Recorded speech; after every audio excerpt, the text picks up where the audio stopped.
Chapter fund flow statement. 30 marks का आपका group C complete हो जाएगा। और फिर मैं दो चैप्टर का टेस्ट लूंगा और 40 मार्क्स का।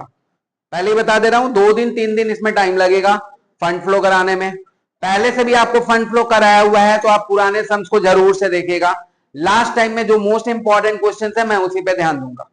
तो मोस्ट इंपॉर्टेंट क्वेश्चन में फंड फ्लो स्टेटमेंट पहले सीख लेंगे हम लोग आज एक क्वेश्चन के हेल्प से, और फिर हम लोग next time fund flow statement के जो आने वाले क्वेश्चन होंगे उस पर बात करेंगे।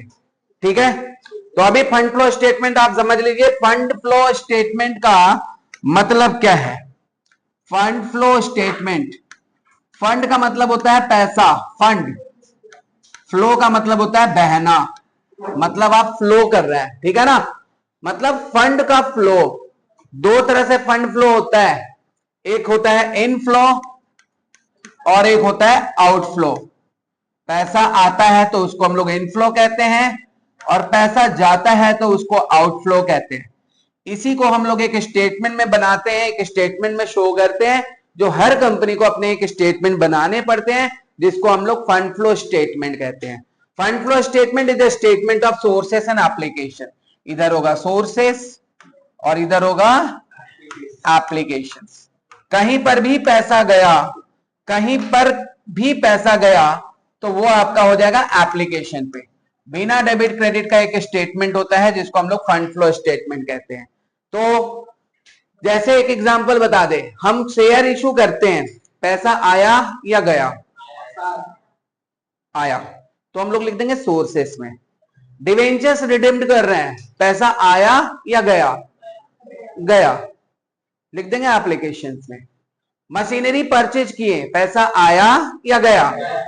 तो लिख देंगे एप्लीकेशंस में। डिविडेंड पेड किए, पैसा आया या गया? तो लिख देंगे एप्लीकेशंस में। लोन टेकन, पैसा आया या गया? आया, लिख देंगे सोर्सेस में। बट इसके पहले आपको एक स्टेटमेंट बना लेना होगा, जिस स्टेटमेंट को हम लोग कहते हैं statement of change in working capital. क्या कहते हैं? Statement of change in working capital. ये statement of change in working capital हम लोग सबसे पहले बनाएंगे। वर्किंग कैपिटल का मतलब हम लोग को पता ही है, सीए में से सीएल माइनस होता है तो उसको हम लोग क्या कहते हैं? वर्किंग कैपिटल कहते हैं। अभी अभी हम लोग रेशियो में सीखे हैं। और वर्किंग कैपिटल मतलब आपके जितने भी करंट एसेट्स हैं और करंट लायबिलिटीज है उसको हम लोग जोड़कर एक स्टेटमेंट में शो करते हैं, जिसको हम लोग क्या बोलते हैं? Statement of change in working capital. तो सबसे पहले आप बनाइए statement of change in working capital. जो क्वेश्चन आपके सामने आ रहा होगा वो भी एग्जाम के लिए इंपॉर्टेंट है। इसके पहले भी मैं फंड फ्लो स्टेटमेंट आपको बता चुका हूं, तो पहले के वीडियोस में वो सब अपलोड है। आप ही अभी लिखिए statement of change in working capital.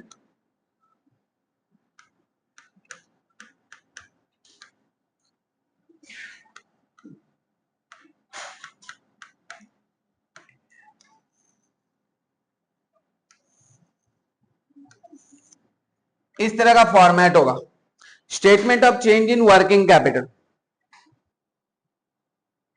देखिए 2010 का सम जो आपके क्वेश्चन जो आपके स्क्रीन पे अभी दिख रहा होगा, आप देखिए यहाँ पे एक statement of application and resources बनाना है आपको, और यहाँ पर आपको एक बैलेंस शीट दिया हुआ है, साथ ही साथ 4-5 एडजस्टमेंट्स दिए हुए हैं।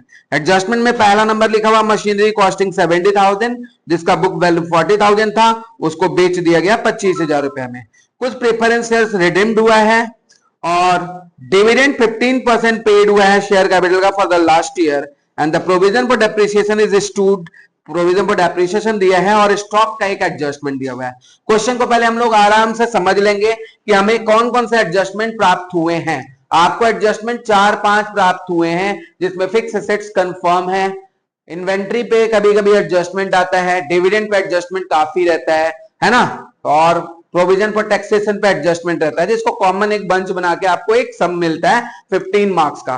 प्रॉपर टाइम खाता है 40 मिनट्स। अगर आप बनाओगे तो 40 मिनट आराम से बनाओगे तो लगेगा, लेकिन आप एग्जाम में बना रहे हो तो हड़बड़ी में बनाओगे, कुछ छूटेगा, कुछ इधर उधर हो जाएगा। तो आप कैसे भी कोशिश करके इसको 30 मिनट्स में कवर करने का कोशिश करना, 30 मिनट में ये बन जाना चाहिए, ठीक है। और इसके जो डेफिसिट होंगे, मतलब इसके जो टाइम होंगे, वो हम लोग रेशियो से बचा पाएंगे। हम लोग को टाइम मैनेजमेंट थोड़ा जरूरी है, नहीं तो आपका पेपर कंफर्म छूट जाएगा अगर आप मैनेज नहीं करोगे टाइम को। तो इसलिए आप पहले से घर पे प्रैक्टिस करके जाओ सम्स को, ठीक है। और इसीलिए टेस्ट का बात हो रहा है, बार बार टेस्ट का व्यवस्था इसलिए कर रहे हैं कि थोड़ा टाइम का भी ध्यान रखो कि अगर आधी घंटा का टेस्ट ले रहे हैं तो आपको आधी घंटा के अंदर ही जमा कर देना, खुद से थोड़ा सा ईमानदारी ये करो, ठीक है। तो यहां पर अब हम बताएं क्या statement of change in working capital कैसे करते हैं, लिख लेंगे सबसे पहले पर्टिकुलर्स। पर्टिकुलर्स के बाद देखो यहाँ पे 2 साल दिया हुआ है, पहला साल है 2018 31/3/2018, 31/3/2018, दूसरा साल है 31/3/2019, ठीक है ना। तो सबसे पहले आप देखिए यहां पर पहले लिख देना है ए नंबर करंट एसेट्स, दिख रहा है आपको करंट एसेट्स। करंट एसेट्स में सबसे पहले करंट एसेट्स में क्या दिया हुआ है, इन्वेंट्री। इन्वेंट्री में एक एडजस्टमेंट है लास्ट वाला, ठीक है ना। तो आप थोड़ा सा उसको लेकर तैयार रहिएगा, क्योंकि लास्ट में देखिए एक एडजस्टमेंट लिखा हुआ है, stock was valued at 90,000 on 31/12/2018 was written off its cost 1 lakh रुपया। एक स्टॉक का वैल्यू जो था 1 लाख रुपया था आपका, जिसका 10,000 वैल्यू रिटर्न ऑफ हुआ है। रिटर्न ऑफ हुआ मतलब वैल्यू को अंडर वैल्यूड किया गया है, स्टॉक को क्या किया गया है, ओपनिंग जो क्लोजिंग स्टॉक को उसको अंडर वैल्यूड किया गया है ना। लेकिन क्लोजिंग स्टॉक यहां पर ठीक वैल्यू है, क्लोजिंग स्टॉक में ऐसा कोई नहीं है, उसमें वैल्यू ठीक है। जो भी गलती कहां पर हुआ है, ओपनिंग स्टॉक में। कितना का स्टॉक का वैल्यू राइट ऑफ हुआ था, 10,000 का ना। तो ओपनिंग स्टॉक कितना है बोलिए तो शुरू में, तो 2,40,000 में वो 10,000 जो राइट अप हुआ था ना, उस 10,000 को हम लोग जोड़ देंगे, तो ओपनिंग स्टॉक हमारा कितना का हो जाएगा, 2,50,000। क्लियर है क्या। इन्वेंट्री के बाद क्लोजिंग इन्वेंट्री कितना दिया हुआ है, 3 लाख, इसमें कोई चेंजेस नहीं है, 3,75,000, ठीक है। तो ये हो गया आपका इन्वेंट्री। इन्वेंट्री के बाद क्या चीज है, discount on debentures is a fictitious assets. क्या है वो, फिक्सिशियस एसेट्स है, जिसका वर्किंग कैपिटल में कोई काम नहीं है। तो आपको ध्यान रखना होगा कि करंट एसेट्स में अगर डिस्काउंट ऑन डिवेंचर्स दिया हुआ है, अदर करंट एसेट्स या, तो discount on debenture is not considered, आपको नहीं मिलेगा। वैसे ये आपको रिजर्व एंड सरप्लस में माइनस करते हुए मिलेगा, ठीक है, एग्जाम में। तो ठीक है, डिस्काउंट ऑन डिवेंचर फिक्सिशियस एसेट्स है, ज्यादा उसके बारे में बोलना नहीं है। इन्वेंट्री के बाद और कुछ है, सिर्फ इन्वेंट्री था क्या, अच्छा। करंट एसेट साथ साथ में लिखा हुआ है क्या, पूरा का पूरा, खाली इन्वेंट्री है, खाली इन्वेंट्री, यही ना। तो ओपनिंग में हमारा कितना हो गया, 2,50,000, क्लोजिंग में 3 लाख, बस इतना ही हो गया, क्योंकि यहाँ पे करंट एसेट्स के नाम पर सिर्फ इन्वेंट्री है। ए नंबर, अब ए लिखने का ठीक है। बी नंबर क्या था, करंट लाइबिलिटीज। क्या लिखेंगे, करंट लाइबिलिटीज। और करंट लाइबिलिटीज में आपको करना क्या है, करंट लाइबिलिटीज में आपको यहां पे देखना है, ट्रेड पेबल है कितना है, लिखो ट्रेड पेबल कितना है, और क्लोजिंग में 145,000। ट्रेड पेबल के बाद क्या, प्रोविजन फॉर करंट लायबिलिटी।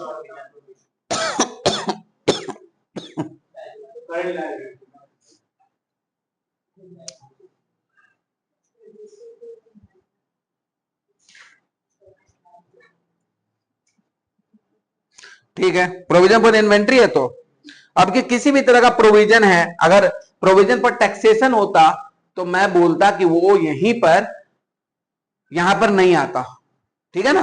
लेकिन प्रोविजन फॉर इन्वेंट्री है तो वो एक तरह से करंट एसेट्स है, लेकिन प्रोविजन पर टैक्सेशन रहेगा तो आप यहां पे मत लिखिएगा। लेकिन प्रोविजन फॉर इन्वेंट्री लिखा है तो आप यहां पे लिख दीजिए प्रोविजन फॉर, क्या चीज, वो भी नहीं लिखेंगे हम लोग, वो भी लेस कर देंगे यहां पर। प्रोविजन फॉर इन्वेंट्री, किसी भी करंट एसेट्स के अगेंस्ट में अगर कोई प्रोविजन बनाए ना तो उसको लिख देंगे, सिवाय प्रोविजन फॉर टैक्सेशन के। प्रोविजन फॉर टैक्सेशन को हम लोग यहाँ पे यूज नहीं करेंगे, ठीक है ना। तो कितना हुआ यहाँ पर प्रोविजन फॉर इन्वेंट्री 10,000 और 15,000। अब दोनों को जोड़ दीजिए, 80,000 और 1,60,000। अब आप लिखिए working capital. Working capital, working capital A minus B कितना हुआ? 1,70,000 और 2,15,000। आप चेक करिए कितना करंट एसेट्स आपका बढ़ रहा है या घट रहा है, क्या हो रहा है? 45। तो लिखिए increase in current assets, increase in working capital. समझ आया बात? तो कितना से वर्किंग कैपिटल हमारा बढ़ गया? जहां पर कम है वहां पर आप वैल्यू लिख दीजिए। समझ आया? ये 4 नंबर आपका पक्का। अगर आप करंट वर्किंग कैपिटल का स्टेटमेंट बना लेते हो तो 4 नंबर इस क्वेश्चन में, 15 नंबर रहता है, 4 नंबर इस क्वेश्चन को एलोकेट, इस पार्ट को एलोकेट हो जाता है। अब बचा हमारा बाकी का फंड फ्लो स्टेटमेंट बनाना है। क्या बनाना है? फंड फ्लो स्टेटमेंट के लिए हम लोग नेक्स्ट पेज में हम लोग जाएंगे और यहां पर फंड फ्लो स्टेटमेंट का एक फॉर्मेट बनाएंगे। फंड फ्लो स्टेटमेंट वैसा ही यहां पे लिखेंगे फंड फ्लो स्टेटमेंट, ठीक है। ये हमारा क्वेश्चन का मेन पार्ट है, फंड फ्लो स्टेटमेंट। बाकी साइड रोल रखेंगे कुछ ना कुछ। तो फंड फ्लो है, इधर क्या रखते हैं? सोर्सेस रखते हैं, इधर क्या रखते हैं? एप्लीकेशन करते हैं, ठीक है ना। और बिना टू और बाई के, बिना डेबिट और क्रेडिट के एक स्टेटमेंट को फंड फ्लो स्टेटमेंट कहते हैं। ये कर दिए, इसको अभी हम लोग छोड़ देंगे साइड, स्टेटमेंट बनाकर छोड़ देंगे। नेक्स्ट पेज में आपको शुरुआत करना है एडजस्टेड पीएल से। किससे?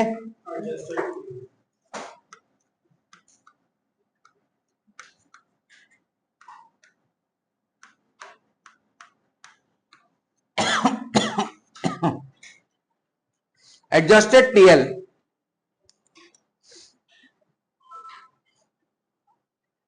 ठीक है।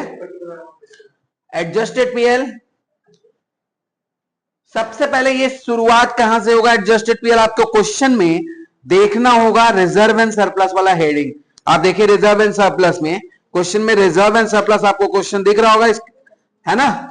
रिजर्व एंड सरप्लस शुरू में है 1,10,000 और बाद में है 2,70,000, है ना। तो रिजर्व एंड सरप्लस जो है वही आपका प्रॉफिट का काम करेगा, मतलब पीएल का, स्टेटमेंट ऑफ पीएलएन का, स्टेटमेंट ऑफ पीएलएन का। तो जब रिजर्व एंड सरप्लस को नीचे स्प्लिट नहीं किया है तो पूरा रिजर्व एंड सरप्लस के हेडिंग को ही हम लोग ओपनिंग बैलेंस बना लेंगे और क्लोजिंग बैलेंस बना लेंगे। यहां पे देखिए रिजर्व एंड सरप्लस लिखा है ना, ओपनिंग में कितना है? तो यहां पे लिखो by balance BD, by balance BD 1,00,000 कितना है? और टू बैलेंस सीडी 2,70,000। समझ आया? बाई बैलेंस बीडी और टू बैलेंस सीडी हम लोग लिख दिया। ये क्या लिख दिया हम लोग?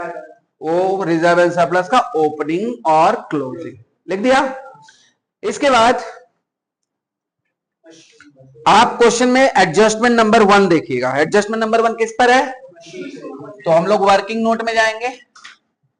वर्किंग नोट में हम लोग सबसे पहले कौन सा अकाउंट बना लेंगे? सबसे पहले हम लोग बना लेंगे मशीनरी अकाउंट। यही तो ऊपर क्या मशीनरी लिखा है कि फिक्स एसेट्स लिखा है? मशीनरी लिखा है, मैंने लिख दिया मशीनरी अकाउंट। चलिए मशीनरी अकाउंट टू बैल बीडी, ओपनिंग में मशीन का वैल्यू कितना है? 5,10,000, मैंने लिख दिया 5,10,000। क्लोजिंग में वैल्यू कितना है? 6,20,000।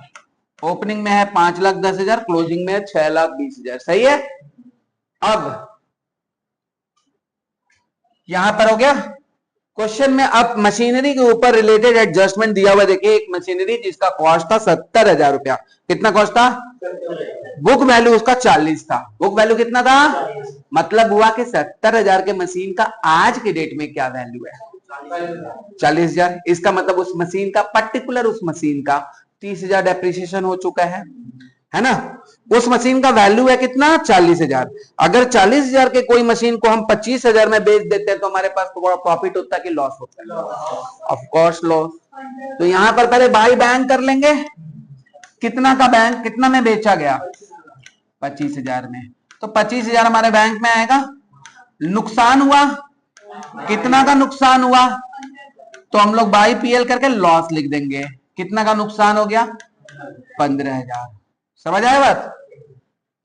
ये उस मशीन के बारे में कहानी हो गया जो बिक गया। 40,000 का मशीन था, 25,000 में बेच दिए, 15,000 का नुकसान हो गया। ये सब मिलाकर 40,000 हो गया। तो लेकिन अब इस साल का डेप्रिसिएशन तो होगा पूरे मशीन का।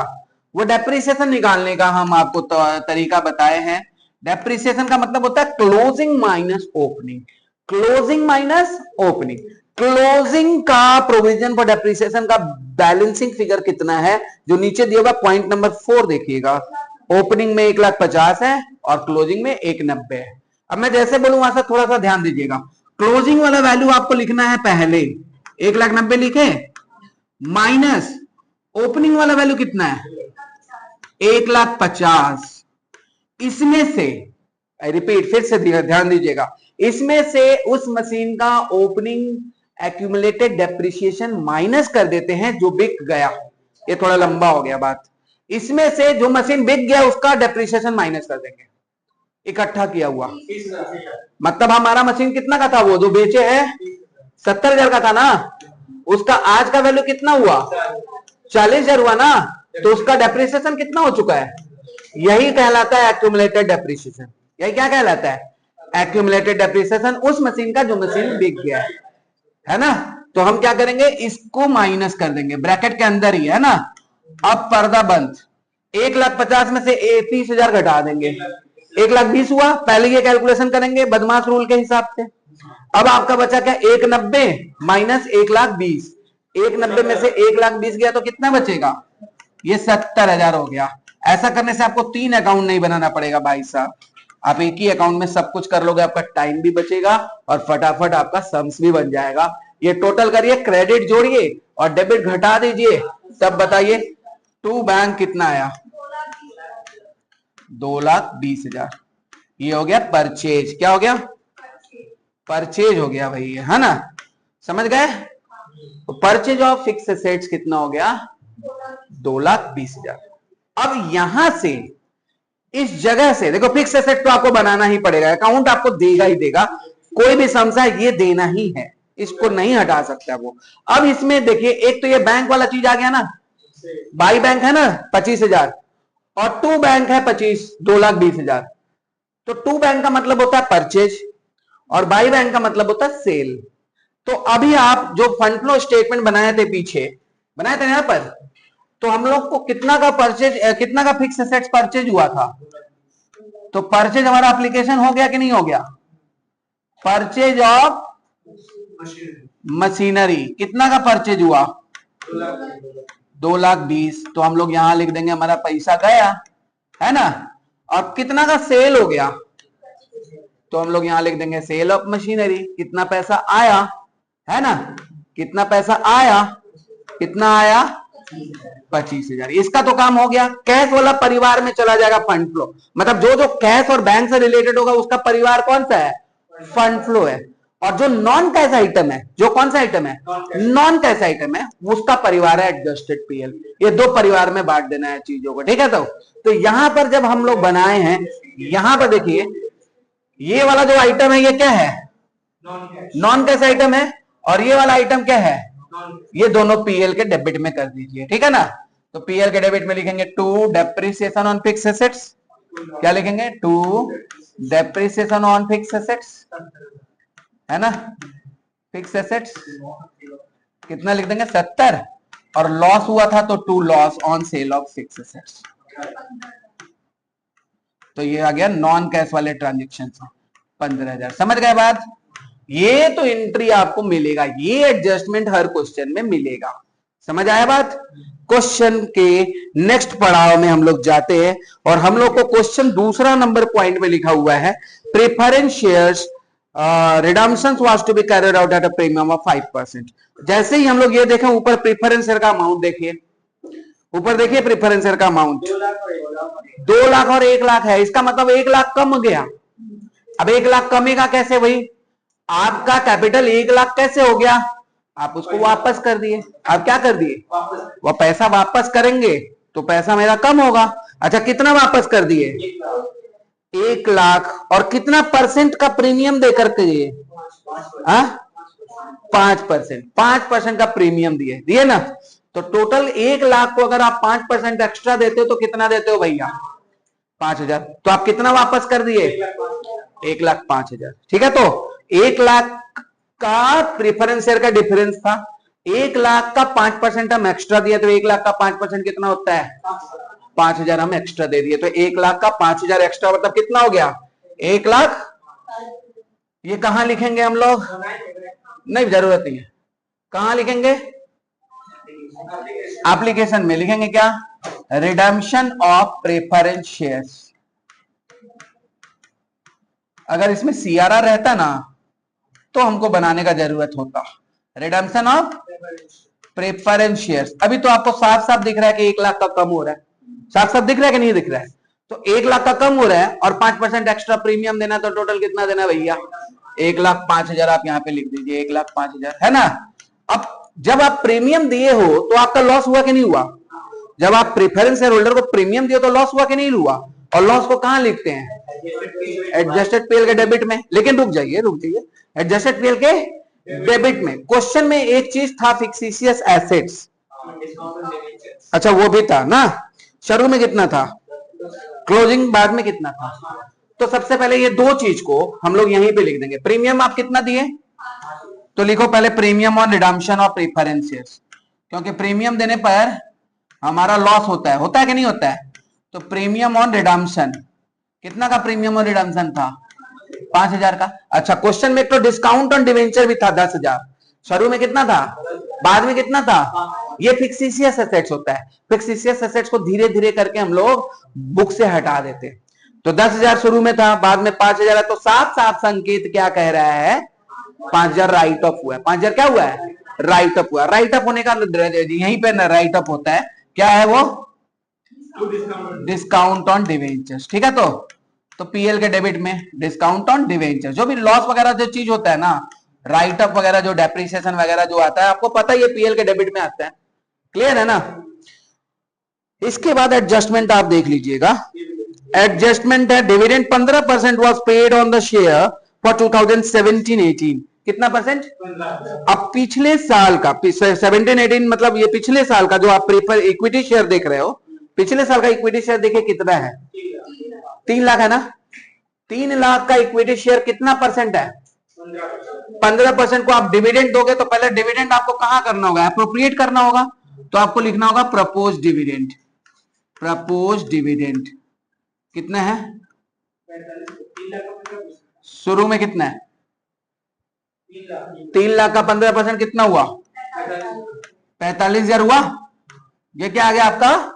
प्रपोज डिविडेंड आ गया। Propose dividend. प्रपोज डिविडेंड आने के बाद अब आप नीचे तो कोई एडजस्टमेंट आप बचे नहीं रह गए, सब हो गया। देख लो हो गया क्या? अब आप ऊपर आओ। रिजर्व एंड सरप्लस हो गया। आप देखो सबसे पहले इक्विटी शेयर कैपिटल दिख रहा है। इक्विटी शेयर कैपिटल शुरू में कितना है? बाद में कितना है? बढ़ा के घटा? कितना बढ़ा? 50,000 बढ़ा। तो मतलब शेयर आया। शेयर आया। इश्यू ऑफ शेयर मतलब ये आपका फंड फ्लो स्टेटमेंट के परिवार में सोर्सेस में आ जाएगा। कहां आ जाएगा? इश्यू ऑफ इक्विटी शेयर्स ना। इक्विटी शेयर कितना? 50,000।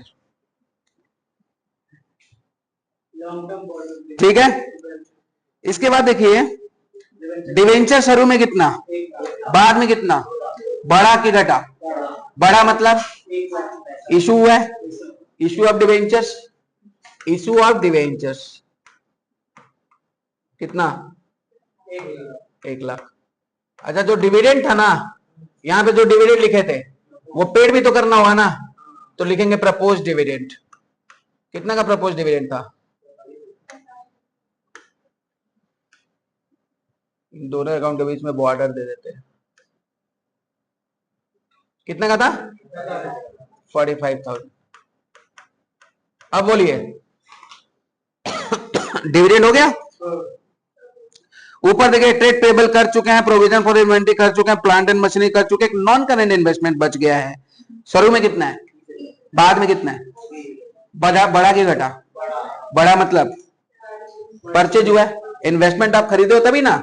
अब तो यहाँ पे लिखेंगे परचेज ऑफ इन्वेस्टमेंट, पैसा गया आई तो है ने या जाई तो है ने, परचेज ऑफ इन्वेस्टमेंट, पैसा जाएगा तो है ने। हाँ, कितना का है इन्वेस्टमेंट? 50,000 है ना, 50,000। और बोलो। हाँ, वो सब आएगा, बाकी और कुछ बच गया नहीं ना।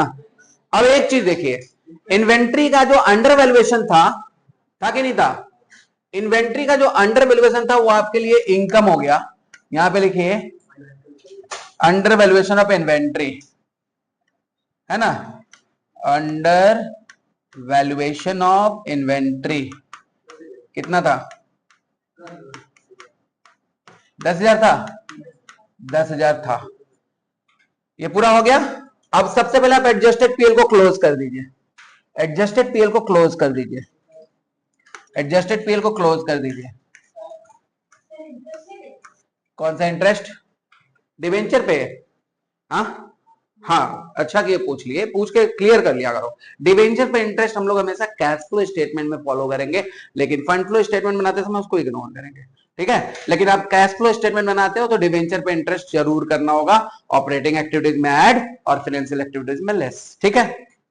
चलिए, डिवेंचर को आपको करने का जरूरत नहीं है, इग्नोर करिए, फंड फ्लो में नहीं करिएगा, नहीं। क्या आया? ये नहीं, वो आया 4 लाख। 4,10,000 आया, यहां भी 4,10,000 आया भाई। अब 4,10,000 में से आप इन दो माइनस करने पे कितना आया? इसको कहेंगे fund from operation. Fund from operation कितना आ गया?